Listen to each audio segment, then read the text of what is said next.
2024년 10월 15일 화요일 오후 3시 서울 강남구 삼성병원 장례식장 3층 대형홀. 회색 구름이 낀 하늘에서 가을비가 유리창을 두드리고 있었다. 빗방울이 창문을 타고 흘러내리는 모습이 마치 누군가의 눈물 같았다. 선이야, 정말 이렇게 갈 거니? 우리 제주도 여행은 어떻게 해? 관 앞 상주석에 앉은 김철수는 아내의 영정사진을 바라보며 중얼거렸다. 사진 속 선이는 여전히 밝게 웃고 있었다. 30년 교직 생활을 마치고 함께 제주도 올레길을 걷기로 약속했던 그 미소 그대로였다. 여보, 퇴직하면 진짜 여행 많이 다니자. 그동안 은지 일로 너무 힘들었잖아. 응, 그러자. 이제 우리만의 시간을 가져보자. 불과 일주일 전 나눴던 대화였다. 하지만 갑작스런 심장마비로 모든 계획이 물거품이 되어버렸다. 선생님, 마지막 인사드리러 왔습니다. 고마워요. 우리 선이가 좋아했을 거예요. 장례식장은 조문객들로 붐볐다. 철수와 선이가 함께 근무했던 서울 강동중학교 동료 교사들, 30년간 가르쳤던 제자들, 동네 이웃들까지. 이렇게 많은 사람들이 선이를 기억해주고 있다는 사실이 고마우면서도 더욱 가슴이 아팠다. 선생님 많이 힘드시겠지만 기운 내세요. 선희 선생님께서 하늘에서 지켜보고 계실 거예요. 정말 좋은 분이셨어요. 음악 시간에 피아노 치시던 모습이 아직도 생생해요. 고인의 명복을 빕니다. 유족 여러분께 위로의 말씀드려요. 기계적으로 고개를 숙이며 인사를 받던 철수의 귀에는 아무것도 들리지 않았다. 마음은 이미 18년 전 잃어버린 딸 은지 생각에 잠겨 있었다. 아내가 떠난 지금 정말로 혼자가 되어버린 것이다. 은지야, 엄마가 너한테 먼저 갔구나. 아빠 혼자 어떻게 살지? 오후 4시 30분경 철수의 눈에 낯선 의료진들이 장례식장으로 들어오는 모습이 보였다. 응급 상황이라도 생긴 건 아닌지 궁금했다. 저쪽은 누구들이지? 혹시 누가 쓰러지신 건 아닌가? 하얀 가운을 입은 의사 3명과 간호사 2명이었다. 모두 30대 초중반으로 보였다. 아마 병원에서 근무를 마치고 조문을 오는 길인 것 같았다. 그들 중 한 명의 여성 의사가 유독 철수의 눈에 띄었다. 키는 대략 165cm 정도. 단정하게 뒤로 묶은 포니테일 머리에 도수가 높아 보이는 뿔테 안경을 쓰고 있었다. 긴 수술로 인해 피곤에 지친 얼굴이었지만 어딘가 모르게 익숙한 느낌이 들었다. 어디서 본 것 같은데? 누구지? 여의사가 다른 동료들과 함께 영정 앞으로 다가와 고개를 깊숙이 숙이며 묵념할 때였다. 소매가 살짝 올라가면서 왼쪽 손목에 있는 작은 흉터가 보였다. 나비가 날개를 편 것 같은 모양의 흉터. 철수의 심장이 멎을 뻔했다. 온몸에 전기가 흐르는 것 같았다. 그 흉터는 18년 전 자전거 사고로 실종된 딸 은지만이 가지고 있던 특별한 특징이었다. 설마 그럴 리가. 숨을 멈추고 다시 자세히 봤다. 여의사의 명찰에는 서은아 신경외과 전문이라고 적혀 있었다. 하지만 그 옆 얼굴의 라인, 그 오똑한 코, 그리고 무엇보다 그 나비 모양의 흉터. 은지가 5살 때 자전거에서 떨어져서 생긴 상처. 병원에서 봉합 수술을 받았지만 흉터가 남았던. 은지야? 정말 은지인가? 무의식적으로 작은 소리로 중얼거린 순간 서은아가 고개를 들며 철수와 눈이 마주쳤다. 그 순간 세상이 멈춘 것 같았다. 서은아의 눈에는 묘한 당황감과 함께 설명할 수 없는 친밀감이 스쳤고 철수의 눈에는 18년간 꺾이지 않았던 그리움과 희망이 동시에 일어났다. 둘은 약 10초 정도 서로를 바라보며 말없이 서 있었다. 이 사람, 왜 이렇게 친근한 느낌이 들까? 서은아의 가슴 속에서 알 수 없는 감정이 일어났다. 처음 보는 사람인데도 묘하게 그리운 기분이었다. 그날의 기억 2006년 4월 15일 일요일. 그날을 철수는 평생 잊을 수 없다. 봄비가 내리던 일요일 오후였다. 벚꽃이 막 피기 시작한 아름다운 봄날이었는데 그날이 가족에게는 지옥의 시작이 될 줄은 꿈에도 몰랐다. 은지야, 피아노 학원 끝나는 시간이 6시 맞지? 네. 아빠, 6시에 끝나요. 알았어. 아빠가 데리러 갈게. 고마워요. 아빠. 당시 7살이던 은지는 한글을 일찍 떼고 책 읽기를 좋아하는 똑똑한 아이였다. 부모가 모두 교사인 덕분에 교육에 대한 관심도 높았고 다양한 문화활동을 접할 기회도 많았다. 특히 음악에 재능이 있어서 피아노를 배우고 있었다. 여보, 오늘 은지 피아노 학원 데리러 가는 거 맞지? 아내 선희가 부엌에서 저녁 준비를 하며 물었다. 응, 내가 갈게. 6시에 끝나니까 5시 40분쯤 출발하면 될 것 같아. 고마워. 나는 저녁 준비 마저 할게. 평범한 일요일 오후였다. 철수는 거실에서 다음 주 수업 준비를 하고 있었고, 선희는 은지가 좋아하는 김치찌개를 끓이고 있었다. 은지는 동네 문화센터에서 운영하는 피아노 학원에서 레슨을 받고 있었다. 오후 5시 30분, 철수의 휴대폰이 울렸다. 여보세요? 선생님, 죄송합니다. 갑작스럽게 상담을 요청하신 학부모님이 계신데 지금 당장 만날 수 있을까요? 2학년 담임을 맡고 있던 철수에게 학급의 문제아 김민수 어머니로부터 전화가 온 것이다. 지금요? 무슨 일이신지. 우리 민수가 또 사고를 쳤나 봐요. 아이가 집에서 울면서 들어오더라고요. 선생님께 혼났다면서. 김민수는 ADHD 증상을 보이는 아이였다. 수업 중에 돌아다니거나 친구들을 방해하는 일이 잦았다. 그날도 수업 시간에 다른 아이의 교과서를 찢어서 철수가 단단히 타일렀던 것이다. 아, 그 일 때문에. 하지만 지금은. 선생님, 정말 죄송해요. 평일에는 제가 일 때문에 시간이 안 되고 주말에만 시간이 나서 30분만 시간 내주실 수 있을까요? 철수는 시계를 봤다. 5시 35분. 은지 데리러 가야 할 시간이었다. 어머님, 죄송하지만 제가 지금 딸 데리러. 선생님, 정말 급해요. 아이가 자꾸 문제를 일으키면 다른 아이들한테도 피해가 가잖아요. 제발 도와주세요. 간절한 부탁이었다.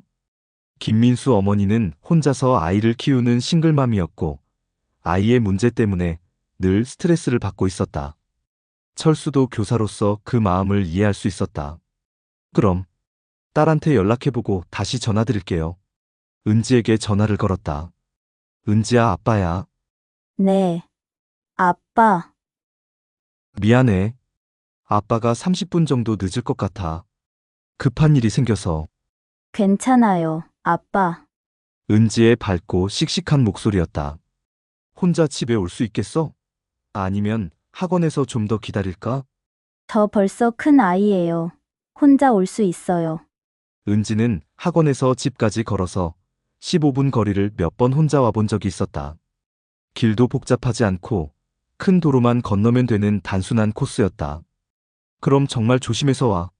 큰 길 건널 때 꼭 좌우 확인하고. 네. 알았어요. 혹시 무슨 일 있으면 바로 아빠한테 전화해. 네. 아빠, 걱정하지 마세요. 마지막으로 들은 은지의 목소리였다. 그 밝고 자신감 넘치는 목소리가 아직도 귀에 생생하게 들린다. 오후 6시, 철수는 김민수 어머니와 만나서 상담을 시작했다. 선생님, 정말 죄송해요. 우리 민수가 또 괜찮아요. 아이들이니까 그럴 수 있죠. 하지만 상담은 예상보다 길어졌다. 김민수의 문제는 단순한 장난이 아니었다. 아버지가 없는 환경에서 오는 스트레스, 또래 관계의 어려움, 학습 부진 등 복잡한 문제들이 얽혀 있었다. 병원에서 ADHD 진단을 받았는데 약물 치료를 받아야 할까요? 전문의와 상의해서 결정하시는 게 좋겠어요. 학교에서는 어떻게 지도해 주실 수 있나요? 개별적인 관심을 더 기울이도록 하겠습니다. 시계를 보니 이미 6시 30분이 지났다. 은지가 집에 도착했을 시간이었다. 어머님, 오늘은 이 정도로 하고 필요하면 다시 상담 시간을 잡아요. 네, 선생님. 정말 감사합니다. 급히 집으로 향했다. 평소라면 10분 거리인데 그날은 교통이 막혀서 20분이나 걸렸다. 집에 도착한 시간은 7시. 은지는 보이지 않았다. 여보, 은지 왔어? 부엌에서 저녁 준비를 마친 선희가 대답했다. 아직 안 왔는데. 늦네. 학원에 전화해봐야겠어. 혹시 친구네 집에 들렀나? 처음에는 별일 아니라고 생각했다. 아이들이 친구와 놀다가 시간 가는 줄 모르는 경우가 종종 있었으니까 학원에 전화를 걸었다. 안녕하세요. 김은지 아버지인데요. 아, 안녕하세요. 은지가 몇 시에 학원을 나갔나요? 6시에 끝나자마자 바로 나갔어요. 평소보다 기분이 좋아 보였는데요. 다른 친구들과 함께 나갔나요? 아니요. 혼자 나갔어요. 아빠가 기다린다고 하면서 뛰어나갔거든요. 이상했다. 은지는 철수가 늦는다고 말했는데도 집으로 향한 것이다. 혹시 길에서 친구들을 만났을 수도 있겠네요. 7시 30분이 되어도 은지는 나타나지 않았다. 불안감이 엄습하기 시작했다. 여보, 이상해. 은지한테 뭔 일이 생긴 건 아닐까? 선희의 목소리에 걱정이 묻어 있었다. 아니야. 어디서 놀고 있을 거야? 시간 가는 줄 모르고. 하지만 철수의 목소리도 점점 떨리기 시작했다. 8시, 9시. 시간은 계속 흘러갔지만 은지는 보이지 않았다. 여보, 동네 한 바퀴 돌아보자. 밤 9시, 부부는 손전등을 들고 동네 구석구석을 찾아다녔다. 은지야, 어디 있어? 은지야, 아빠 엄마야. 놀이터, 문방구, 편의점, 친구들이 자주 가는 곳들을 모두 뒤졌지만 은지는 어디에도 없었다. 혹시 우리 은지 본 적 있어요? 동네 사람들에게 물어봤지만 아무도 은지를 보지 못했다고 했다. 밤 10시, 더 이상 기다릴 수 없었다. 경찰서에 신고하기로 했다. 여보, 이제 정말 신고해야겠어. 응. 뭔가 잘못된 것 같아. 서울 강동경찰서에 도착했을 때는 밤 10시 30분이었다. 7세 여아 실종 신고하러 왔습니다. 언제부터 안 보이셨나요? 오늘 오후 6시 30분경부터요. 아직 4시간 정도밖에 안 됐네요. 담당 경찰관의 반응은 심각하지 않았다. 보통 아이들이 친구네 집에서 놀다가 늦는 경우가 많거든요. 내일 아침까지 기다려보시죠. 하지만 저희 딸은 그런 아이가 아니에요. 항상 시간을 지키거든요. 그래도 하루 이틀은 기다려보세요. 대부분 돌아옵니다. 경찰들의 안이한 대응에 철수는 답답했지만 어쩔 수 없었다. 집으로 돌아온 후 그날 밤은 한순간도 잠들 수 없었다. 창문을 열어보고 문 앞을 확인하고 혹시 전화가 올까봐 수화기 옆에서 밤을 새웠다. 여보, 내가 제 시간에 데리러 갔으면. 그런 소리 하지 마. 당신 잘못이 아니야. 하지만 철수의 죄책감은 컸다. 만약 상담을 거절했다면, 만약 30분만 일찍 갔다면, 다음 날 4월 16일 월요일 오전 9시 충격적인 전화가 걸려왔다. 김철수 씨 댁이죠? 서부경찰서 교통과입니다. 네. 혹시 우리 딸 찾았나요? 어제 오후 6시 30분경 신월동 내거리에서 교통사고가 발생했습니다. 철수의 다리에서 힘이 빠졌다. 7세 여아가 중상을 입고 서울대학교병원으로 이송됐습니다. 혹시 우리 은지인가요? 확인이 필요합니다. 지금 병원으로 오실 수 있으세요? 지금 바로 갑니다. 선희와 함께 급히 병원으로 달려갔다. 택시 안에서 둘 다 말을 하지 못했다. 온갖 생각이 머릿속을 스쳤다.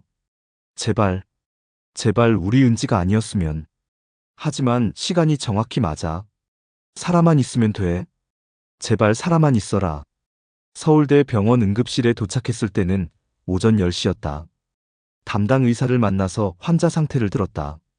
어제 오후 6시 35분쯤에 신월동 내거리에서 승용차에 치인 7세 여자아이예요. 시간과 나이가 정확히 일치했다. 중환자실에 있습니다. 확인해 보시겠어요? 떨리는 다리로 중환자실로 향했다. 유리창 너머로 보인 아이는 은지다. 분명히 은지였다. 머리에 두툼한 붕대를 감고 인공호흡기와 각종 생체 감시 장치에 연결된 채 의식을 잃고 있는 딸. 의사 선생님, 우리 딸이 어떻게 된 건가요? 좌측 두개골 골절과 내내 출혈이 있습니다. 상당히 심각한 상태예요.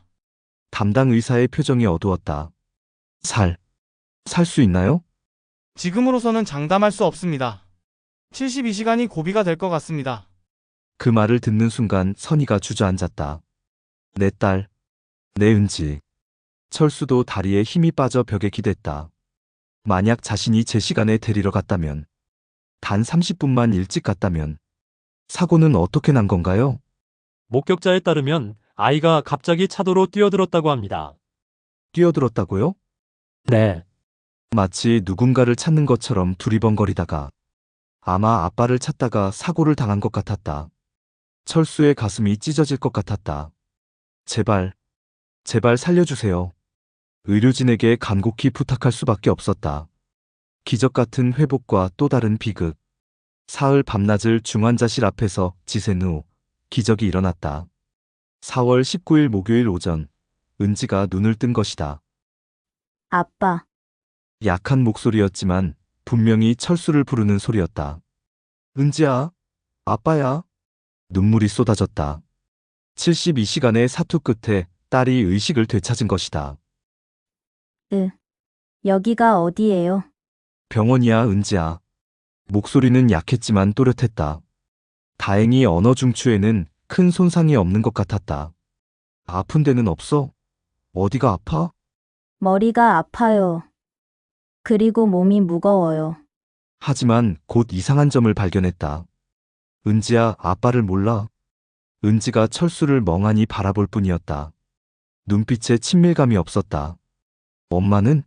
엄마도 몰라. 누구세요? 충격적인 말이었다. 담당 의사 선생님, 이게 어떻게 된 건가요? 뇌 손상으로 인한 기억 상실입니다. 기억 상실이라뇨? 뇌의 해마 부위가 손상되면서 기존 기억이 지워진 상태입니다. 그럼 우리를 영영 기억 못하는 건가요? 일시적일 수도 있고 영구적일 수도 있어요. 어린아이들은 회복력이 좋으니까 희망을 갖고 기다려보세요. 하지만 일주일이 지나도 은지의 기억은 돌아오지 않았다. 자신의 이름조차 기억하지 못했다. 내 이름이 뭐예요? 은지야, 김은지. 김은지 어색해요. 더 안타까운 것은 은지가 무서워한다는 점이었다. 이 아저씨는 누구예요? 아빠야. 은지 아빠. 아빠가 뭐예요? 기본적인 가족 관계조차 이해하지 못했다. 7년간의 모든 기억이 지워진 상태였다. 그리고 열흘째 되던 4월 29일 새벽, 더 큰 비극이 일어났다. 새벽 4시, 간병인 김 씨가 잠시 화장실에 간 사이 은지가 사라진 것이다. 은지가 어디 갔지? 병실은 비어 있었다. 간호사님, 치료 병실 김은지가 어디 갔나요? 방금까지 있었는데 어디 갔을까요? 즉시 병원 전체에 비상이 걸렸다. CCTV를 확인해 보니 새벽 3시 30분경 은지가 혼자 병원 뒷문으로 나가는 모습이 찍혀 있었다. 기억을 잃은 7살 아이가 혼자 어디로 간 거예요?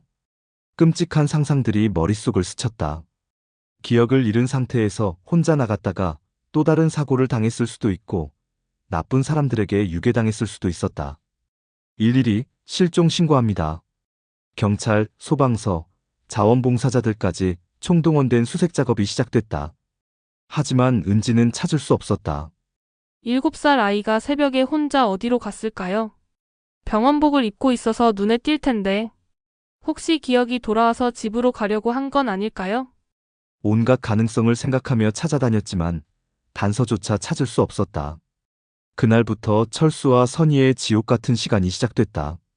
처음 일주일간은 경찰과 함께 병원 주변을 샅샅이 뒤졌다. 한강까지 수색했지만 아무런 단서도 찾을 수 없었다.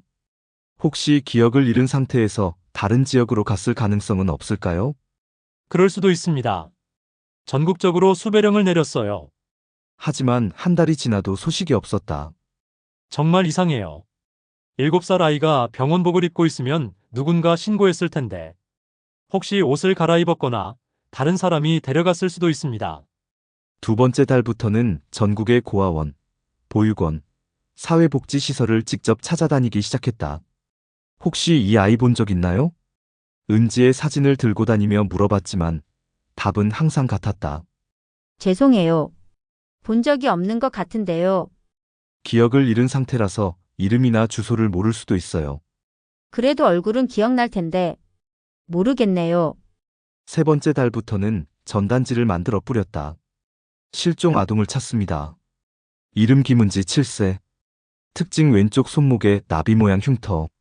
실종 일시 2006년 4월 29일 새벽. 실종 장소 서울대병원. 뇌손상으로 기억상실 상태임. 지하철역, 버스 정류장, 학교 앞, 병원, 관공서. 사람들이 많이 다니는 곳이라면 어디든지 전단지를 붙였다. 넷째 달에는 MBC 실종자 추적 60분에 출연했다. 저희 딸 은지가 병원에서 실종된 지 4개월이 됐습니다. 방송에서 울면서 호소했다. 기억을 잃은 상태라서 자기 이름이나 집 주소를 모릅니다. 혹시 병원복을 입은 7살 여자아이를 본 분이 계시면 연락주세요. 방송 후 제보 전화가 수십 통 걸려왔다. 부천에서 비슷한 아이를 봤어요. 대구 지하철역에서 병원복 입은 아이가, 인천 고아원에 기억을 잃은 아이가 있다던데. 하나하나 확인해봤지만 모두 은지가 아니었다. 1년이 지나자 가정 분위기가 급격히 나빠졌다. 여보, 이제 그만하자. 선희가 지쳐서 말했다. 1년 동안 찾아다녔는데 소식이 없잖아. 안 돼. 포기할 수 없어. 그럼 언제까지 이렇게 살 거야? 우리 인생도 있잖아. 은지가 우리 인생이야. 철수는 더욱 집착적으로 변했다. 직장도 그만두고 전국을 돌아다녔다. 저축한 돈을 모두 탕진하면서까지 사설 탐정을 고용했다. 여보, 돈이 떨어져 가고 있어. 돈이 뭐가 중요해? 딸이 더 중요하지. 그래도 현실적으로 생각해야지. 부부싸움이 잦아졌다. 은지를 찾는 것에 대한 생각의 차이, 경제적인 부담, 그리고 무엇보다 죄책감이 부부 사이를 멀어지게 했다. 3년이 지나자 선희가 우울증에 걸렸다. 여보, 병원에 가자. 괜찮아. 그냥 피곤한 거야. 매일 약만 먹고 살 순 없잖아. 선희는 잠도 제대로 못 자고 식욕도 없었다. 체중이 10kg이나 빠졌다. 5년이 지나자 더 큰 갈등이 생겼다. 당신 때문에 은지를 잃었어. 선희가 가끔 그런 말을 했다. 당신이 제 시간에 데리러 갔다면 이런 일은 없었을 거야. 그 말이 철수의 가슴에 독화살처럼 박혔다. 맞는 말이었다. 모든 게 자신의 책임이었다. 미안해. 정말 미안해. 미안하다고 은지가 돌아와? 선희의 원망이 점점 깊어갔다. 10년이 지나자 선희는 말수가 급격히 줄었다. 하루 종일 은지 사진만 바라보며 지냈다. 여보, 밥 먹어. 선희야, 대답해. 대화가 단절됐다. 15년이 지나자 선희의 건강이 급격히 악화됐다. 우울증은 물론 불면증, 공황장애까지 생겼다. 그리고 결국 심장에 무리가 와서 심장약을 달고 살았다. 환자분이 스트레스를 너무 많이 받고 계시네요. 의사가 걱정스러운 표정으로 말했다. 심장에 무리가 가고 있습니다. 안정을 취하셔야 해요. 하지만 선희의 상태는 계속 나빠졌다. 가슴이 답답하다며 자주 응급실에 실려갔다. 여보, 제발 병원 말 좀 들어. 괜찮아. 그냥 체했나 봐. 18년째 되던 2024년 10월 14일 월요일 밤, 마지막 날이 왔다. 철수가 또 다른 단서를 찾기 위해 인터넷을 뒤지고 있을 때였다. 여보, 침실에서 선희의 약한 목소리가 들려왔다. 왜? 무슨 일이야? 가슴이 너무 아파. 숨이. 급히 달려가 보니 선희가 가슴을 움켜쥐고 있었다. 얼굴이 새파랗게 변해 있었다. 119, 119. 구급차를 불렀지만 너무 늦었다. 병원에 도착했을 때 선희는 이미 심장마비로 세상을 떠난 후였다. 환자분이 오랫동안 심한 스트레스를 받으셨나요? 응급실 의사가 물었다. 네. 18년 동안. 그런 경우 심장에 무리가 와서 유감입니다. 그 순간 철수는 깨달았다. 자신이 은지를 찾겠다는 집착 때문에 아내까지 잃었다는 것을. 딸도 잃고 아내도 잃고 이제 정말로 혼자가 되어버린 것이다. 선희의 유언장에는 이런 글이 적혀 있었다. 여보, 미안해요. 더 이상 버틸 수가 없어요. 은지는 이미 하늘나라에 있을 거예요. 그만 찾고 이제 당신 인생을 사세요. 아내의 장례식에서 서은아를 본 순간 철수의 세계가 완전히 뒤바뀌었다. 그 나비 모양 흉터. 은지가 5살 때 자전거에서 떨어져 생긴 상처였다. 당시 응급실에서 봉합수술을 받았지만 나비가 날개를 편 것 같은 모양으로 흉터가 남았다. 정말 은지일까? 하지만 이름이 서은아라고. 장례식이 끝나고 철수는 서은아를 쫓아갔다. 그녀가 동료 의사들과 함께 병원 주차장으로 향하고 있었다. 잠깐만요. 네, 뭘 도와드릴까요?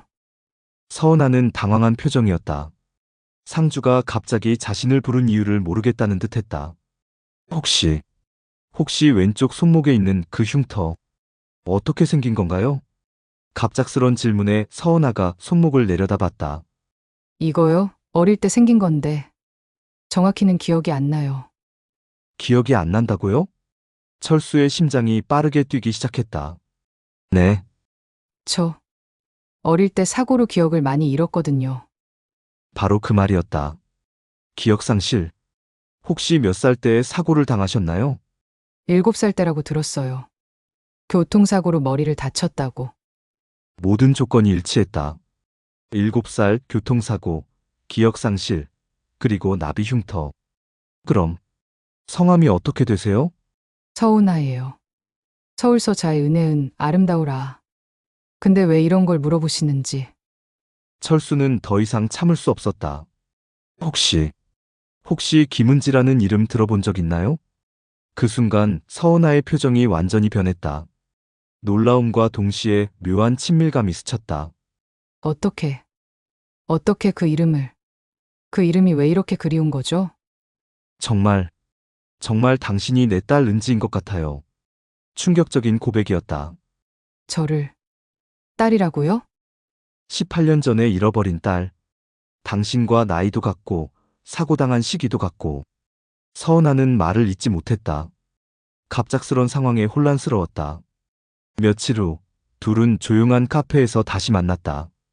서은아는 깊은 고민에 빠진 표정이었다. 정말 저를 딸이라고 생각하세요? 그 흉터, 나이, 사고당한 시기. 모든 게 일치해요. 그리고 뭔가 친근한 느낌도. 저도 처음 보는 분인데 왜 이렇게 마음이 편한지 모르겠어요. 서은아도 같은 감정을 느끼고 있었다. 하지만 저는 18년간 서운하로 살아왔는데 DNA 검사를 해보면 확실히 알 수 있을 거예요. 정말 그러고 싶으세요? 네. 제발. 철수의 간절한 마음에 서은아도 마음을 열었다. 좋아요. 확실히 알고 싶어요. 제 정체성이 뭔지. 일주일 후 서울대학교 병원에서 DNA 검사 결과가 나왔다. 부녀관계 확률 99.94%입니다. 담당 의사의 말에 둘 다 말을 잃었다. 확실합니다. 생물학적으로 부녀관계가 맞아요. 철수는 울음을 터뜨렸다. 은지야. 정말 은지구나. 하지만 서은아의 반응은 복잡했다. 정말 제가 김은지인가요? 그럼요. 하지만 저는 서운아예요. 18년간 서운아로 살아왔어요. 기쁨보다는 혼란이 더 컸다. 갑자기 김은지가 되라고 하시니 어떻게 받아들여야 할지. 더 큰 문제는 서은아를 키운 양부모님의 반응이었다. 서병철 씨는 중소기업을 운영하는 사장이었고 이정숙 씨는 대학병원 수간호사였다. 18년 전 기억을 잃은 7살 은지를 입양해서 정성으로 키웠다. 우리 딸을 빼앗으려는 거야? 서병철의 목소리에 분노가 가득했다. 18년간 우리가 얼마나 정성으로 키웠는데.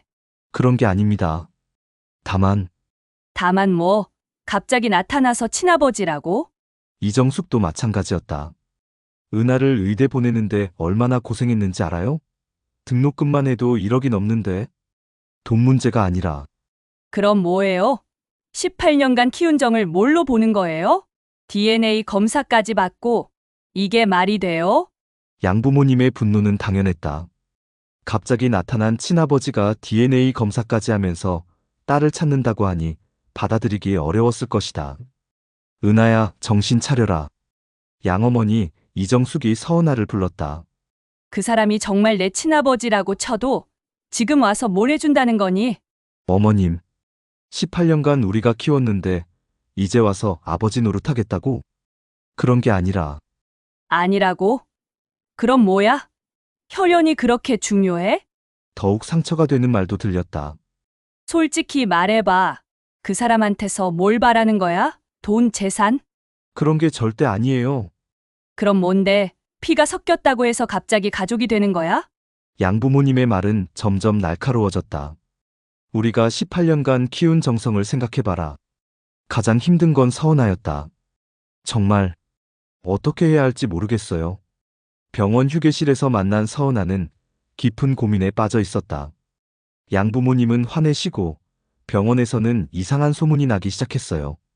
무슨 소문이요? 제가 친부모를 찾았다는. 혹시 유산 상속 때문이냐는. 서은아는 삼성병원 신경외과 펠로우 의사였다. 의사로서 촉망받는 미래가 있었는데 갑작스런 개인사로 인해 동료들의 시선이 달라지기 시작했다. 과장님께서도 개인사가 업무에 지장을 주면 안 된다고 하셨어요. 미안해요. 내가 너무 성급했나 봐요. 아니에요. 아버지가 잘못하신 건 없어요. 하지만 서은아의 목소리에는 깊은 피로감이 묻어 있었다. 다만 너무 복잡해요. 18년간 서은아로 살아왔는데 갑자기 김은지가 되라고 하니 철수도 이해할 수 있었다. 갑작스럽게 나타난 친아버지보다는 18년간 함께한 양부모가 더 가깝게 느껴질 수밖에 없었다. 의학적으로 생각해봐도 18년간의 기억과 정체성을 갑자기 바꾼다는 건 말이 안 돼요. 하지만 혈연은 부정할 수 없잖아. 혈연이 뭐가 중요해요? 진짜 가족은 함께 시간을 보낸 사람들 아닌가요? 서은아의 말에 철수는 할 말을 잃었다.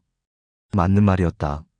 며칠 후 서은아의 상황은 더욱 어려워졌다. 서 선생님, 요즘 집중력이 많이 떨어지시는 것 같은데요. 신경외과 김 과장의 지적이었다.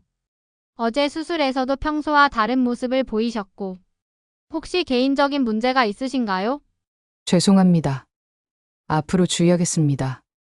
하지만 동료들의 시선은 더욱 따가웠다. 서 선생님이 친부모를 찾았다면서요? 양부모님께서 많이 화나셨다던데. 혹시 유산 상속 문제인가요? 재벌가 딸이었나? 근거 없는 추측들이 병원 내에 퍼지기 시작했다. 아무래도 재산이 많아서 그런 거 아닐까? 18년 만에 나타난 친아버지라니. 드라마 같네. 서은아는 이런 시선들이 견디기 어려웠다. 과장님, 잠시 말씀드릴 게 있습니다. 무슨 일인가? 개인적인 문제로 동료가 있었는데 이제 정리가 됐습니다. 다행이네. 다음 달 승진 심사도 있고 신중하게 행동하게. 서은아의 의사로서의 경력까지 위태로워지는 상황이었다. 상황이 악화되자 양부모님은 극단적인 결정을 내렸다. 은하야, 우리 이사하자. 일요일 저녁 가족 저녁 식사 자리에서 서병철이 말했다. 이사요? 응. 부산으로 가자. 거기 부산대병원에서 스카우트 제의가 왔어. 갑자기 왜요? 이런 상황이 계속되면 너만 힘들어. 아예 환경을 바꾸는 게 나을 것 같아. 서병철은 진심이었다. 그 사람이 계속 나타나면 너도 괴롭고 우리도 괴로워. 이정숙도 맞장구 쳤다. 부산 대병원에서 조건도 좋게 제시했어. 연봉도 여기보다 30% 높고 죽어도 지원해준다고 해. 실제로 서은아에게는 여러 병원에서 스카우트 제의가 들어와 있었다. 실력 있는 신경외과 의사는 어디서나 환영받았다. 하지만 갑자기 서울을 떠날 수는. 왜 안 돼? 새로운 환경에서 새로운 시작을 하는 것도 좋잖아. 그 사람 때문에 계속 이렇게 살 순 없어.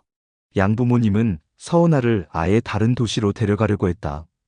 한편 철수에게도 문제가 생겼다. 아저씨, 그만 좀 하세요. 어느 날 서은아의 병원 동료들이 철수를 찾아왔다. 서 선생님이 많이 힘들어하세요. 저는 그냥 딸을 만나고 싶을 뿐인데. 하지만 계속 따라다니시고 병원까지 찾아오시고. 이건 스토킹 행위예요. 충격적인 말이었다. 스토킹이라뇨? 법적 조치를 고려하고 계신다고 하던데요. 스토킹 처벌법 위반으로. 딸을 찾으려는 아버지의 마음이 스토킹으로 오해받을 줄은 몰랐다. 정말 그만하시는 게 좋을 것 같아요. 서 선생님 인생까지 망치지 마세요. 그날 밤 철수는 깊은 절망에 빠졌다. 18년 만에 찾은 딸인데 오히려 딸을 더 힘들게 만들고 있는 것 같았다. 내가 뭘 하고 있는 거지? 며칠 후 서은아는 극도로 지친 상태였다. 병원 옥상에서 혼자 울고 있을 때 철수에게 전화를 걸었다. 정말 어떻게 해야 할지 모르겠어요. 전화 너머로 그녀의 흐느끼는 소리가 들려왔다. 양부모님은 화내시고 병원에서는 이상하게 보고 제가 뭘 잘못한 건지.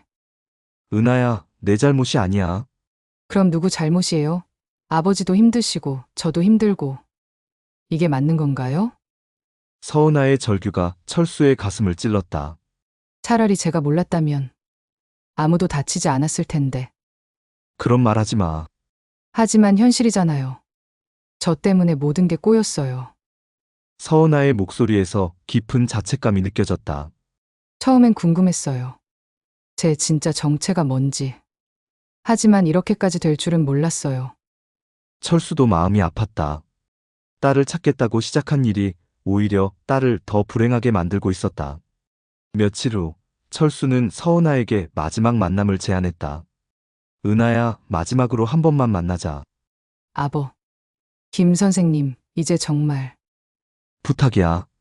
정말 마지막으로. 한강공원의 조용한 벤치에서 만난 서은아의 모습은 처참했다. 며칠간 제대로 잠도 못 잔 것 같았다. 눈 밑에 다크서클이 깊게 패여 있고 평소보다 5kg은 빠진 것 같았다. 은하야, 정말 미안해. 뭐요? 너를 힘들게 해서. 철수의 목소리가 떨렸다. 처음부터 잘못된 것 같아. 18년간 너 없이 살았으니까. 계속 없는 걸로 생각하고 살 수 있어. 그런 말씀하지 마세요. 하지만 너는 지금 행복하잖아. 굳이 그걸 망가뜨릴 필요는 없어. 서은아의 눈에 눈물이 고였다. 저도 정말 미안해요. 미안할 건 없어. 네가 선택한 가족이 진짜 가족이야. 하지만 혈연이 뭐가 중요해? 사랑이 더 중요하지. 철수는 정말로 포기하려고 했다. 이제 그만 만나자. 너도 편해지고 나도 편해지자. 정말 그러실 거예요? 응. 18년간 기다렸으니까. 이제 그만해야지. 하지만 그 순간 서은아가 갑자기 울음을 터뜨렸다. 싫어요. 뭐? 저도 아버지가 필요해요. 예상치 못한 반응이었다. 처음엔 정말 부담스러웠어요. 갑자기 나타나서 아버지라고 하니까 제 평화로운 삶이 무너지는 것 같았어요. 알아. 하지만 시간이 지날수록 뭔가 그리운 기분이 들어요. 서은아가 철수의 손을 잡았다. 그 손은 차갑고 떨리고 있었다. 18년간 항상 뭔가 허전했어요. 양부모님이 아무리 잘해줘도 설명할 수 없는 빈 공간이 있었어요. 은하야, 이제야 그 이유를 알 것 같아요. 진짜 아버지가 없었기 때문이에요. 서은아의 고백이 계속됐다. 의학을 공부하면서 알게 됐어요. 인간의 뇌는 기억을 잃어도 감정은 남는다는 걸. 그게 무슨... 제가 기억은 못하지만 7년간 아버지와 함께했던 감정이 남아있는 것 같아요. 철수의 눈에도 눈물이 고였다. 처음 아버지를 봤을 때 느꼈던 그 친근함. 그게 바로 그거였던 것 같아요. 정말 그런 기분이 들어? 네. 양부모님도 소중해요. 하지만 아버지도 포기할 수 없어요. 그날 두 사람은 새로운 결심을 했다. 어떤 어려움이 있어도 포기하지 않기로. 먼저 가족 상담 전문가의 도움을 받기로 했다. 서울대병원 정신건강의학과에서 가족 상담을 전문으로 하는 김미영 교수를 만났다. 이런 경우는 생각보다 복잡합니다. 김 교수가 차분하게 설명했다. 친부모와 양부모, 그리고 당사자 모두의 감정을 고려해야 해요. 넓은 상담실에 철수, 서은아, 양부모님까지 모여 앉았다. 처음에는 모두 어색하고 긴장된 분위기였다. 먼저 각자의 솔직한 감정을 얘기해 보세요. 비난하지 마시고 그냥 느끼는 대로 말씀하시면 됩니다. 서병철이 먼저 입을 열었다. 솔직히 말하면 배신감이 듭니다. 어떤 배신감인가요? 18년간 정성으로 키웠는데 갑자기 친아버지가 나타나니까 우리가 한 일이 무의미해지는 것 같아요. 이정숙도 마찬가지였다. 은하가 우리를 버리고 떠날까봐 무서워요. 혈연이 더 가깝잖아요. 그 말을 들은 서은아가 말했다. 어머님, 절대 그런 일은 없을 거예요. 하지만 피는 물보다 진하다고 하잖아. 저에게는 정이 피보다 진해요. 18년간 함께 살았잖아요. 철수도 입을 열었다. 저는 은하를 빼앗으려는 게 아닙니다. 그럼 뭘 원하시는 거죠? 서병철이 날카롭게 물었다. 가끔씩이라도 딸을 볼 수 있게 해주세요. 그게 전부입니다. 18년간 뭐 하셨는데 이제 와서 18년간 매일 찾아다녔습니다. 하루도 빠짐없이. 철수의 목소리에 진심이 묻어 있었다. 김 교수가 중재했다. 모든 분들의 마음을 이해합니다. 하지만 가장 중요한 건 서은아 씨의 마음이에요. 서은아가 조심스럽게 말했다. 저는 모든 분을 사랑합니다. 모든 분을? 네. 양부모님도 친아버지도 모두 제게는 소중한 가족이에요. 그럼 어떻게 하고 싶은가요? 함께 살 수는 없을까요? 충격적인 제안이었다. 함께 산다는 게 어떤 의미인가요? 하나의 큰 가족으로요. 할아버지가 3명인 가족도 있잖아요. 모든 사람이 당황했다. 그게 현실적으로 가능할까요? 왜 안 되죠? 사랑하는 사람이 많으면 더 좋은 거 아닌가요? 서은아의 순수한 마음이었다. 다른 사람들 시선도 있고 시선이 뭐가 중요해요? 우리가 행복하면 되는 거 아닌가요? 김 교수가 조언했다. 단계적으로 접근해 보는 게 어떨까요? 먼저 서로를 이해하는 시간을 가져보시고 몇 주 후 철수와 양부모님이 단둘이 만나는 시간을 가졌다. 서은아 없이 조용한 레스토랑에서 만났다. 정말 은하를 빼앗으려는 게 아닙니다. 철수가 진심으로 말했다. 그럼 뭘 원하시는 거죠? 그냥 가끔 얼굴 보는 것만으로도 충분합니다. 18년간 어떻게 사셨어요? 이정숙이 조심스럽게 물었다. 철수는 그동안의 삶을 솔직하게 얘기했다. 아내와 함께 전국을 다니며 딸을 찾던 일, 아내가 병들어간 일, 그리고 혼자 남겨진 외로움까지. 정말 많이 힘드셨겠어요. 저희도 은하를 처음 만났을 때 정말 안타까웠어요. 양부모님이 들려준 18년 전 이야기도 가슴 아팠다. 당시 7살 은지는 서울시 강남구의 한 고아원에서 발견됐다. 기억을 완전히 잃은 상태였고 언어장애, 보행장애까지 있었다. 처음 3년간은 정말 힘들었어요. 이정숙의 눈에 눈물이 고였다. 말도 제대로 못하고 걷는 것도 힘들어했어요. 재활치료, 언어치료, 심리치료 안 받은 치료가 없어요. 그래도 워낙 똑똑한 아이라 점차 회복했죠. 의대 가겠다고 했을 때는 정말 자랑스러웠어요. 양부모님의 헌신적인 사랑이 있었기에 서은아가 지금의 의사가 될 수 있었던 것이다. 정말 감사합니다. 철수가 깊이 고개를 숙였다. 제가 못다한 아버지 역할을 해주셨어요. 당연한 일을 했을 뿐입니다. 서병철도 마음이 조금씩 누그러졌다. 그럼 어떻게 하면 좋을까요? 은하가 원한다면 가끔 만나는 것은 괜찮을 것 같아요. 첫 번째 대화에서 조금씩 마음이 열리기 시작했다. 몇 주 후 서은아의 제안으로 모든 가족이 함께 식사하는 자리가 마련됐다. 강남의 조용한 한식당에서였다. 정말 어색하네요. 처음에는 모두 긴장했다. 특히 철수는 18년 만에 딸과 함께하는 식사라서 손이 떨렸다. 하지만 서은아가 중간에서 분위기를 띄워가며 점차 대화가 이어졌다. 은하가 어릴 때 의사 놀이를 정말 좋아했어요. 이정숙이 웃으며 말했다. 인형을 환자로 해서 청진기를 대고 우리 은지도 그랬는데. 철수가 맞장구를 쳤다. 정말요? 어떤 식으로요? 병원 놀이할 때 항상 의사 역할을 하려고 했어요. 공통점을 발견하면서 어색함이 조금씩 해소됐다. 역시 피는 속일 수 없나 봐요. 서병철도 웃으며 말했다. DNA에 의사 기질이 들어 있었나 봐요. 그날 밤 서은아는 정말 행복해했다. 오늘 정말 좋았어요. 뭐가? 모든 가족이 함께 식사한 거요. 처음이었거든요. 철수도 마찬가지였다. 18년 만에 딸과 함께한 식사. 꿈만 같았다. 그 후 몇 달 동안 서서히 변화가 일어났다. 서은아는 양부모님과 함께 살면서 철수와도 정기적으로 만났다. 주말에는 함께 식사를 하고 명절에는 모든 가족이 모였다. 병원에서의 소문도 점차 잠잠해졌다. 서은아가 업무에 다시 집중하면서 실력을 인정받았고 동료들도 개인사에 대해 더 이상 관심을 보이지 않았다. 서 선생님, 요즘 많이 안정된 것 같네요. 김 과장의 평가도 좋아졌다. 네, 감사합니다. 다음 달 승진 심사에서도 좋은 결과가 있을 것 같아요. 개인적인 문제가 해결되면서 업무 능력도 더욱 향상됐다. 한편 철수도 새로운 삶을 찾기 시작했다. 은퇴 후 봉사활동에 참여하면서 의미 있는 시간을 보냈다. 아버지, 요즘 어떻게 지내세요? 봉사활동하면서 보람을 느끼고 있어. 어떤 봉사활동이요? 실종 아동을 찾는 단체에서 활동하고 있어. 철수는 18년간의 경험을 바탕으로 같은 아픔을 겪는 부모들을 도왔다. 2년 후 서은아에게 남자친구가 생겼다.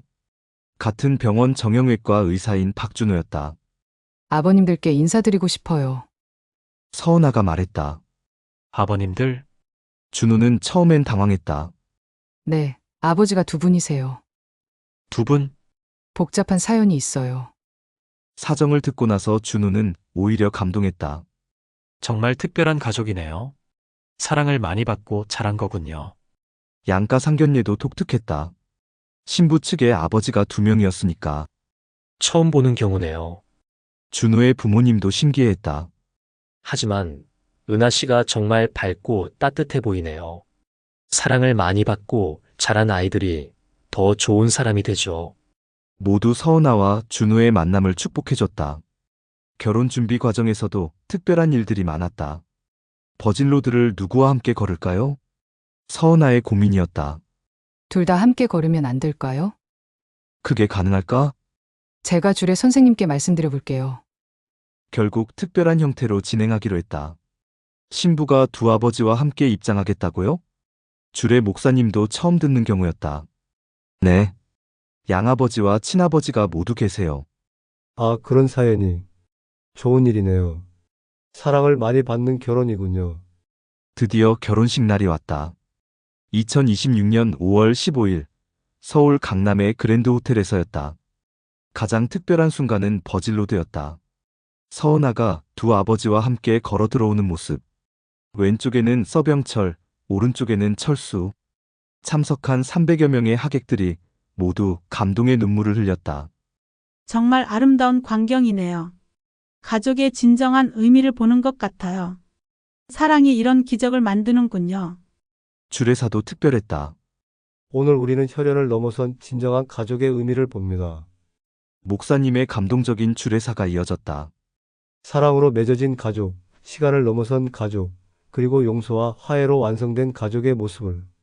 서은아는 그날 세상에서 가장 행복한 신부였다. 결혼 2년 후인 2028년 서은아가 임신했다. 할아버지가 세 분이네요. 산부인과 대기실에서 서은아가 웃으며 말했다. 우리 손주 정말 행복하겠어요. 모든 할아버지들이 기뻐했다. 출산 당일 산부인과 대기실에 할아버지 3명이 함께 앉아있는 모습은 장관이었다. 첫 손주인가요?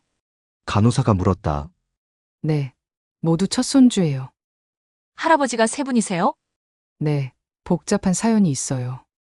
하지만 모두 진짜 가족이에요. 그래도 좋으시겠어요. 사랑을 많이 받고 자라겠네요. 아기가 태어난 순간 모든 할아버지들이 울었다. 정말 천사 같아. 우리 손주 정말 예쁘다. 이름은 뭘로 지을까? 그 아이는 새 할아버지의 사랑을 한 몸에 받으며 자랐다. 지금으로부터 5년이 지난 현재 2024년 서은아의 첫째 아이는 5살이 되었고 둘째와 셋째도 태어났다. 할아버지가 정말 많아요. 아이들은 할아버지들의 사랑을 받으며 밝게 자라고 있다. 매년 은지의 생일인 4월 15일에는 특별한 의식을 한다. 18년간 잃어버렸던 딸 김은지를 기억하고 새롭게 태어난 서은아로 살아가는 것을 축하하는 의식이다. 18년간 고생한 은지에게 감사해요. 그리고 새롭게 태어난 서은아에게 축복을. 온 가족이 함께 케이크를 자르며 웃는다. 어느 날 5살 된 첫째 아이가 물었다. 엄마, 왜 할아버지가 세 분이에요? 그만큼 사랑을 많이 받는다는 뜻이야. 다른 친구들은 할아버지가 두 분인데. 우리는 특별한 가족이거든. 더 많은 사랑을 나눠주는 가족이야. 아이는 고개를 끄덕였다. 그럼 저도 할아버지들을 많이 사랑해야겠어요. 그 말을 들은 할아버지들은 또 눈물을 흘렸다. 지금도 우리 가족은 매주 일요일 저녁에 함께 모여 식사를 한다. 큰 테이블에 서은아 가족, 양부모님, 그리고 철수까지 모두 둘러앉는다. 이번 주는 어떻게 지냈어? 병원에서 어려운 수술이 있었어요. 뇌종양 환자였는데 성공적으로 끝났어요. 우리 은하 정말 대단해. 모든 아버지들이 딸을 자랑스러워한다. 18년의 공백이 있었지만 그 시간이 오히려 우리를 더 강하게 만들었다. 서은아는 현재 삼성병원 신경외과 교수로 재직 중이다. 특히 뇌손상 환자들을 전문으로 치료하면서 자신의 경험을 살리고 있다.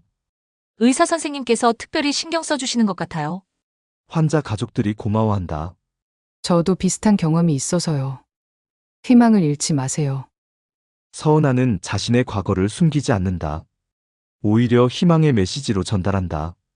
뇌손상으로 기억을 잃어도 새로운 삶을 살 수 있어요. 저처럼요. 환자들과 가족들에게 큰 힘이 된다. 철수는 현재 실종아동 찾기 시민연대에서 봉사활동을 하고 있다. 18년간의 경험을 바탕으로 같은 아픔을 겪는 부모들을 도우고 있다. 포기하지 마세요. 저도 18년 만에 딸을 찾았어요. 실제로 철수의 도움으로 몇 명의 실종 아동을 찾기도 했다. 아이를 잃은 부모의 마음을 누가 이해하겠어요. 저만큼. 그것이 철수가 찾은 새로운 삶의 의미였다. 처음에는 반대했던 양부모님도 지금은 생각이 많이 바뀌었다. 그때 반대한 게 부끄러워요. 이정숙이 말했다. 은하가 더 행복해졌거든요. 가족이 많아져서. 서병철도 마찬가지다. 철수 씨 덕분에 은하의 뿌리를 알게 됐어요. 고마워요. 지금은 정말 한 가족처럼 지낸다. 지금으로부터 10년이 지난 2034년. 서은아의 첫째 아이는 15살이 되었다. 중학교 3학년인 아이는 의과대학 진학을 꿈꾸고 있다. 엄마처럼 의사가 되고 싶어요. 정말, 왜? 사람들을 도와주는 일이 멋있어 보여요. 할아버지들은 모두 기뻐했다. 우리 손주 정말 대견해. 3대째 의사 가문이 되는 건가? 둘째와 셋째도 각각의 꿈을 키우고 있다. 둘째는 음악에 재능을 보이고 셋째는 미술을 좋아한다. 할아버지들이 모두 다른 취미를 가지고 계셔서 다양한 걸 배울 수 있어요. 양할아버지 서병철은 바둑을 가르쳐주고 이정숙 할머니는 피아노를 가르쳐준다. 친할아버지 철수는 독서와 글쓰기를 지도한다. 어느 날 철수가 혼자 생각에 잠겼다. 만약 18년 전에 은지를 잃지 않았다면? 물론 그때의 고통은 없었을 것이다. 하지만 지금 같은 특별한 가족도 만들어지지 않았을 것이다. 모든 일에는 이유가 있나 봐. 철수가 중얼거렸다. 서은아도 마찬가지 생각이었다. 아픔이 있었기에 더 큰 사랑을 알게 된 것 같아요. 어느 날 중학생이 된 첫째 손자가 철수에게 물었다. 할아버지, 진짜 가족이 뭐예요? 왜 갑자기 그런 걸 물어보니? 학교에서 친구들이 우리 가족이 이상하다고 해요. 철수는 잠시 생각했다. 진짜 가족은 혈연으로만 맺어진 게 아니란다. 그럼 뭐예요? 마음으로 연결된 사람들. 서로를 사랑하고 아껴주고 힘들 때 도와주는 사람들이야. 그럼 우리는 진짜 가족인가요? 물론이지. 우리는 가장 진짜 가족이야. 아이는 환하게 웃었다. 지금도 우리 가족의 이야기는 현재 진행형이다. 서은아는 병원에서 환자들을 치료하고 철수는 실종 아동을 찾는 일에 매진하고 양부모님은 손주들을 돌보며 행복해한다. 매주 일요일 저녁 식사는 여전히 계속되고 명절 때는 더욱 큰 잔치가 벌어진다. 우리 가족 사진 찍을까? 사진 속에는 3명의 할아버지와 1명의 할머니, 그리고 서은아 가족이 함께 웃고 있다. 18년의 공백을 뛰어넘어, 혈연을 뛰어넘어, 시간을 뛰어넘어 완성된 진짜 가족의 모습이다. 이 이야기는 끝이 아니라 시작이다. 진정한 사랑은 완성되는 것이 아니라 계속 자라나는 것이기 때문이다. 가족이란 혈연이 아니라 마음으로 만들어진다. 사랑이란 시간이 아니라 깊이로 측정된다. 행복이란 완벽함이 아니라 포용으로 만들어진다. 서은아는 18년간 잃어버린 기억 때문에 절망할 수도 있었다. 하지만 그 대신 2배의 사랑을 선택했다. 철수는 18년간 잃어버린 딸 때문에 원망할 수도 있었다. 하지만 그 대신 더 큰 가족을 받아들였다. 양부모님도 친부모의 출현을 위협으로 받아들일 수도 있었다. 하지만 그 대신 사랑을 나누기로 했다. 그 결과 탄생한 것이 지금의 특별한 가족이다. 세상에는 완벽한 가족은 없다. 하지만 서로를 이해하고 포용하려고 노력하는 가족은 있다. 오랜 시간이 흘러도 사랑은 변하지 않는다는 것. 그것이 이 이야기가 전하고 싶은 진정한 메시지다. 어느 가을날, 서은아가 철수에게 편지를 썼다. 사랑하는 아버지께 18년 전 저를 잃으셨을 때의 슬픔을 감히 상상할 수 없습니다. 하지만 아버지께서 포기하지 않으셨기에 지금의 행복한 가족이 있을 수 있었어요. 처음엔 혼란스러웠습니다. 갑자기 나타난 친아버지라니. 18년간 서운하로 살아온 제게는 받아들이기 어려운 현실이었어요. 하지만 시간이 지날수록 깨달았습니다. 아버지의 사랑이 얼마나 깊고 진실한지를, 그리고 양부모님의 사랑도 마찬가지로 소중하다는 것을. 지금 저에게는 3명의 아버지가 있습니다. 생물학적 아버지, 마음의 아버지, 그리고 시간의 아버지까지. 모두 다른 방식이지만 저를 사랑해주시는 소중한 분들이에요. 아이들이 가끔 묻습니다. 엄마는 왜 이렇게 행복해 보여? 라고요. 그때마다 대답합니다. 사랑을 많이 받아서라고. 18년간의 공백이 아깝지 않습니다. 그 시간이 있었기에 진정한 가족의 의미를 깨달을 수 있었으니까요. 아버지, 정말 감사합니다. 포기하지 않아줘서. 그리고 저희 가족을 더 크고 따뜻하게 만들어주셔서. 사랑하는 딸 서은아 김은지 올림. 며칠 후 철수가 답장을 썼다. 사랑하는 딸 은하에게. 네 편지를 읽고 한참을 울었다. 기쁨의 눈물이었지. 18년 전 너를 잃었을 때 세상이 끝난 줄 알았어. 매일 밤 너를 부르며 울었고 아침이 오는 것조차 원망했지. 하지만 지금 생각해보니 그 모든 고통에도 의미가 있었구나. 너를 다시 만나기 위한 준비 과정이었던 거야. 처음 널 봤을 때의 그 기분을 잊을 수 없어. 18년간 꿈꾸던 순간이 현실이 되는 순간이었으니까. 양부모님께도 정말 감사해. 내가 못다한 아버지 역할을 완벽하게 해주셨어. 너를 이렇게 훌륭한 사람으로 키워주셨지. 지금 우리 가족을 보면 기적 같아. 혈연을 넘어선 진정한 가족의 모습이야. 사랑으로 만들어진, 시간을 뛰어넘은 가족. 손주들이 커가는 모습을 보며 매일 행복해. 할아버지가 3명이라며 자랑하는 아이들을 보면 웃음이 나와. 은하야, 너는 아빠의 자랑이야. 의사로서도, 엄마로서도, 그리고 딸로서도. 앞으로도 계속 행복하게 살자. 우리 모두 함께. 사랑하는 아빠가. 서병철과 이정숙 부부도 이제는 완전히 마음을 열었다. 처음엔 정말 화났었어. 어느 날 이정숙이 철수에게 말했다. 18년간 키운 딸을 빼앗기는 것 같아서. 이해합니다. 당연한 반응이었죠.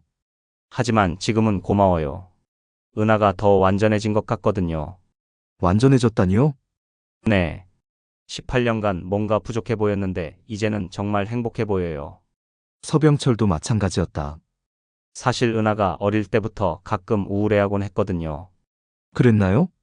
네. 자기가 누군지 모르겠다고, 뭔가 빠진 것 같다고 하더라고요. 지금은 어떤가요? 완전히 달라졌어요. 정말 밝아졌어요. 그들은 이제 철수를 진짜 가족처럼 생각했다. 3명의 손주들도 각자의 길을 찾아가고 있었다.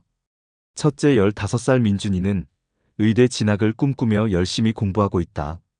엄마처럼 의사가 되고 싶어요. 왜? 사람들을 도와주는 일이 멋있어 보여요. 그리고 할아버지들이 모두 자랑스러워 하시잖아요. 둘째 12살 소연이는 피아노에 재능을 보이고 있다. 할머니가 가르쳐 주신 피아노가 너무 재미있어요. 앞으로 뭐가 되고 싶어? 음악가요. 할머니처럼 사람들에게 아름다운 음악을 들려주고 싶어요. 셋째 8살 지훈이는 책을 좋아한다. 친할아버지가 읽어주시는 동화책이 제일 재미있어요. 나중에 뭐가 되고 싶어? 작가요. 할아버지처럼 좋은 글을 쓰고 싶어요.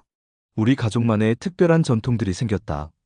매년 4월 15일은 재회의 날이다. 은지를 잃어버린 날이기도 하지만 서은아로 새롭게 태어난 날이기도 하다. 매년 10월 15일은 감사의 날이다. 아내 선희의 장례식에서 서은아를 다시 만난 날을 기념한다.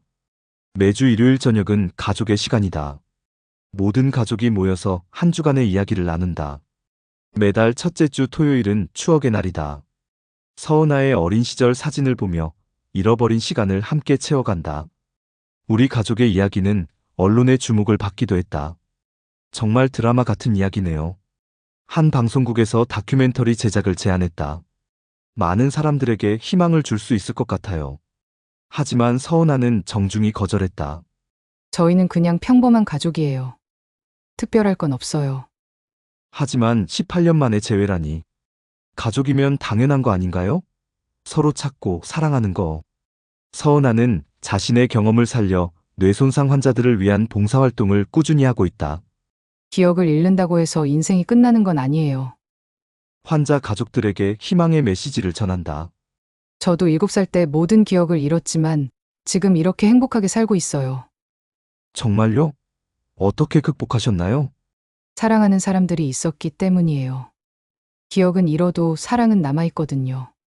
그녀의 말에 많은 가족들이 용기를 얻는다. 우리도 포기하지 말아야겠네요.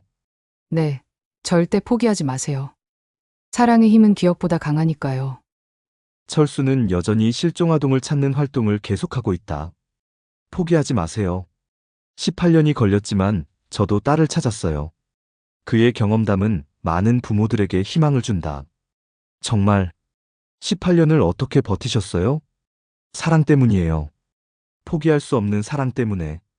실제로 철수의 도움으로 지금까지 12명의 실종 아동이 가족의 품으로 돌아갔다. 선생님 덕분에 우리 아이를 찾았어요. 고맙다는 말씀은 제가 드려야죠. 제 경험이 도움이 되어서 다행이에요. 이제 우리 가족은 미래를 계획하고 있다. 10년 후에는 어떤 모습일까? 손주들이 모두 대학생이 되겠네. 그럼 할아버지들은 증조할아버지가 되는 건가? 와, 증조할아버지가 3명인 집안도 있겠구나. 모두 웃으며 미래를 그려본다. 서은아는 병원장이 되는 것이 꿈이다. 환자들에게 희망을 주는 병원을 만들고 싶어요. 철수는 실종아동 예방센터를 만드는 것이 목표다. 아이들이 더 이상 길을 잃지 않도록 도와주고 싶어요.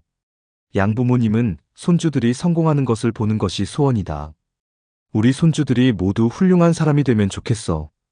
우리 가족의 이야기를 통해 세상에 전하고 싶은 메시지가 있다. 첫째, 포기하지 말라는 것이다. 아무리 절망적인 상황이라도 사랑이 있다면 기적은 일어날 수 있다. 18년이라는 긴 시간이 걸렸지만 결국 가족은 다시 만날 수 있었다. 둘째, 진정한 가족은 혈연이 아니라 사랑으로 만들어진다는 것이다. 양부모님과 철수, 서은아와 손주들 모두 다른 방식으로 연결되었지만 진짜 가족이 되었다. 셋째, 상처도 사랑으로 치유될 수 있다는 것이다. 18년간의 아픔, 기억 상실의 고통, 가족 간의 갈등, 모든 상처가 사랑으로 치유되었다. 지금 이 순간도 우리 가족은 행복하게 살고 있다. 매일 아침 서은아는 병원으로 출근하며 환자들을 치료한다. 아이들은 학교에서 공부하고 친구들과 놀며 꿈을 키운다. 철수는 실종아동을 찾는 일에 매진하며 보람을 느낀다. 양부모님은 손주들을 돌보며 행복한 노년을 보낸다. 매주 일요일 저녁 큰 테이블에 모든 가족이 둘러앉는다. 이번 주는 어떻게 지냈어? 할아버지들은 건강하시죠? 우리 손주들 공부는 잘 되고 있고 평범하지만 소중한 일상이다. 이 이야기는 여기서 끝나지 않는다. 손주들이 자라서 결혼하고 아이를 낳으면 우리 가족은 더욱 커질 것이다. 그때도 할아버지가 3명인 특별한 가족의 전통은 계속될 것이다. 사랑으로 시작된 기적의 이야기가 대를 이어 계속될 것이다. 독자들에게 전하는 마지막 말. 이 이야기를 읽는 모든 분들에게 묻고 싶다. 여러분에게 가족이란 무엇인가? 여러분에게 사랑이란 무엇인가? 여러분에게 행복이란 무엇인가? 우리 가족의 답은 이렇다. 가족이란 함께 울고 웃을 수 있는 사람들이다. 사랑이란 시간과 공간을 뛰어넘는 마음이다. 행복이란 소중한 사람들과 함께하는 평범한 일상이다. 혹시 여러분도 잃어버린 무엇인가가 있다면 포기하지 마라. 혹시 여러분도 상처받은 마음이 있다면 사랑으로 치유하라. 혹시 여러분도 외로운 시간을 보내고 있다면 문을 열어라. 기적은 멀리 있지 않다. 바로 우리 마음속에 있다. 사랑이 있는 곳에 기적이 있고, 희망이 있는 곳에 미래가 있고, 용서가 있는 곳에 평화가 있다. 우리 가족의 18년간의 여정이 여러분에게 작은 희망이 되기를 바란다. 그리고 언젠가 여러분도 우리 가족처럼 사랑으로 가득한 기적을 만나기를 간절히 기원한다.